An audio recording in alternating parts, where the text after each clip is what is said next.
భోజన ప్రియులందరికీ నమస్కారం. పల్నాడు రుచులకి స్వాగతం. ఫంక్షన్ చిన్నదైనా సరే, పెద్దదైనా సరే మా సైడు మెనూలో తప్పకుండా ఉండే ఒక మంచి ట్రెడిషనల్ స్వీట్ రెసిపీ చూసేద్దాము. అదే పాల తాలికలు. ఈ స్వీట్ అంటే మా అందరికి ఒక ఎమోషనల్. చిన్న ఫంక్షన్ అయినా సరే తప్పకుండా దీన్ని చేసుకుంటాము. అది కాక చాలా చాలా ట్రెడిషనల్ అండ్ హెల్త్‌కి కూడా చాలా మంచిది. ఈ పాల తాలికల్ని ఈజీ వేలో ఎలా రెడీ చేసుకోవాలో మన వీడియోలో చూసేద్దామా? వీడియో కనుక నచ్చితే తప్పకుండా లైక్ చేయండి. దానికోసం ముందు రోజు రాత్రి ఒక అర కేజీ బియ్యాన్ని నానబెట్టుకోవాలి.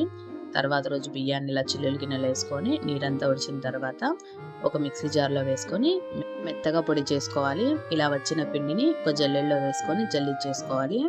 ఇలా జల్లించగా వచ్చిన నూకను కూడా మళ్ళీ గ్రైండ్ చేసేసుకొని జల్లించుకోవాలి. నేను ఇక్కడ రేషన్ బియ్యమే వాడుతున్నాను. ఇలాగ మొత్తం జల్లించుకున్న తర్వాత పిండిని ఇట్లా కలిపేసుకొని దీంట్లోకి కొంచెం ఉప్పు వేసుకుందాము. ఉప్పు అంతా వేసి కలిపేసిన తర్వాత కొంచెం నీళ్ళల్లో బెల్లం వేసి కరిగించేసుకొని ఆ బెల్లం నీళ్ళని పిండిలో వేసుకొని కలుపుకోవాలి. తడిపిండి కాబట్టి మనకి ఎక్కువ నీళ్లు పట్టవు. నిదానంగా చూసుకొని కలుపుకోవాలి. బెల్లం నీళ్ళు వేయడం వల్ల తాలికలు అనేవి మనకి చప్పగా లేకుండా ఉంటాయి. ఇలా పిండి మొత్తాన్ని కలిపేసుకొని పక్కన పెట్టుకుందాము. ఇప్పుడు ఒక గిన్నె తీసుకొని స్టవ్ ఆన్ చేసి పొయ్యి మీద పెట్టేసుకొని ఒక 2 లీటర్ల వరకు నీళ్లు పోసుకోవాలి. ఇప్పుడు ఒక 50 గ్రాముల వరకు సగ్గుబియ్యం తీసుకొని కొంచెం నెయ్యి వేసి కలిపేసుకొని మనం గిన్నెలో ఎసురు పోసుకున్నాం కదా, దాంట్లో వేసేసి ఈ సగ్గుబియ్యం ట్రాన్స్పరెంట్గా అయ్యేంత వరకు ఉడికించుకోవాలి. ఈలోపు మనం తాలికలు రెడీ చేసుకుందాము. పిండిని మళ్ళీ ఒకసారి కలిపేసుకొని చిన్న చిన్న పిండి ముద్దల్ని తీసుకొని వీడియోలో చూపిస్తున్న విధంగా 2 అరిచేతుల మధ్యలో పెట్టుకొని చిన్నగా తాలికల్ని రెడీ చేసుకోవాలి. మరీ మందంగా కాకుండా మరీ పల్చగా కాకుండా మీడియం సైజులో రెడీ చేసుకోవాలి. మరీ మందంగా చేసుకుంటే మనకి ఉడకడానికి చాలా టైం పట్టిద్ది. మరీ పొడుగ్గా చేసుకున్నా సరే తినడానికి అంత ఈజీగా ఉండవు. అందుకని మీడియం సైజులో రెడీ చేసుకోవాలి.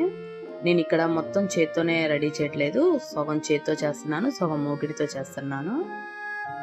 ఇలా తాలికలన్నీ రెడీ చేసేసుకొని మనం ఎసిట్లో వేసేసుకుందాము. మనకి సగ్గుబియ్యం కూడా చాలా వరకు ఉడికిపోయినాయి కదా. ఇప్పుడు తాలికల్ని ఒక్కొక్కటిగా దీంట్లో వేసేసుకుందాము.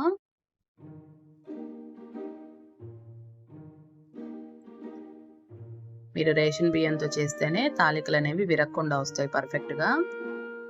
అలానే కాకుండా ఇలా వీడియోలో చూపిస్తున్న విధంగా కూడా తాలికలు రెడీ చేసుకోవచ్చు.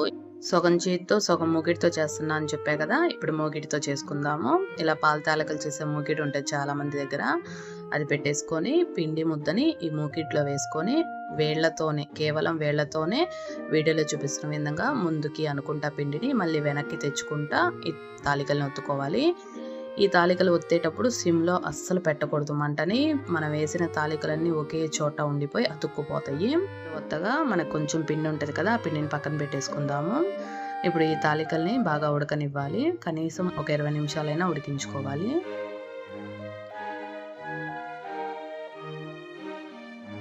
మధ్య మధ్యలో చూసుకుంటూ తాలికలు ఉడికినాయా లేదా అనేది చెక్ చేసుకోవాలి. ఇలా తాలికలు అనేవి బాగా ఉడికిపోయిన తర్వాత ఇందులోకి ఇప్పుడు బెల్లం వేసుకుందాము. ఇక్కడ నేను 1/2 కేజీ నుంచి 300 గ్రాముల వరకు బెల్లం వేసుకుంటున్నాను. బెల్లాన్ని ఈ విధంగా చిన్న చిన్న ముక్కలుగా తురుముకొని వేసుకుంటే మనకి బెల్లం తొందరగా కరిగిపోతుంది.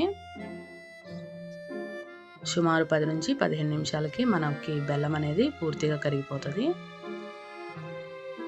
బెల్లం అనేది ఇట్లా కరిగిపోయి తాలికలు అనేవి ఇట్లా మరుగుతూ ఉన్నప్పుడు మనం ఇంతగా తాలికలు చేయగా మిగిలిన బియ్యం పిండి ఉంది కదా, అందులో కొంచెం నీళ్లు పోసేసి ఆ నీటిని ఈ తాలికల్లో వేసి కలుపుకోవాలి. అప్పుడు మనకి తాలికలు అనేవి కొంచెం చిక్కగా వచ్చేస్తాయి. ఇలా పిండి వేసిన తర్వాత ఒక 5 నిమిషాలు మరిగించుకుందాము.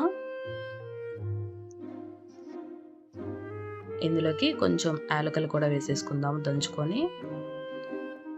ఇలాగా చిక్కబడతా ఉన్నప్పుడు స్టవ్ ఆఫ్ చేసేసుకుందాము. ఇప్పుడు ఇందులోకి కాచి చల్లార్చిన పాలను పోసుకుందాము. పాలు కొంచెం గోరువెచ్చగా ఉన్నా పర్లేదు. పాలు పోసేసుకొని ఒకసారి కలిపేసుకుందాము. చివరగా నేతిలో వేయించుకున్న జీడిపప్పు కిస్మిస్ కూడా వేసి కలిపేసుకోవడమే. ఈ పాల తాలికలు వేడి మీద మనకు కొంచెం లూజ్గా ఉంటాయి, చల్లారే కొద్దీ చిక్కబడతా ఉంటాయి. ఇవి వేడి మీద కంటే చల్లారిన తర్వాతే చాలా చాలా టేస్టీగా ఉంటాయి. చాలామంది అయితే ఫ్రిడ్జ్లో పెట్టేసుకొని తర్వాత రోజు తింటారు.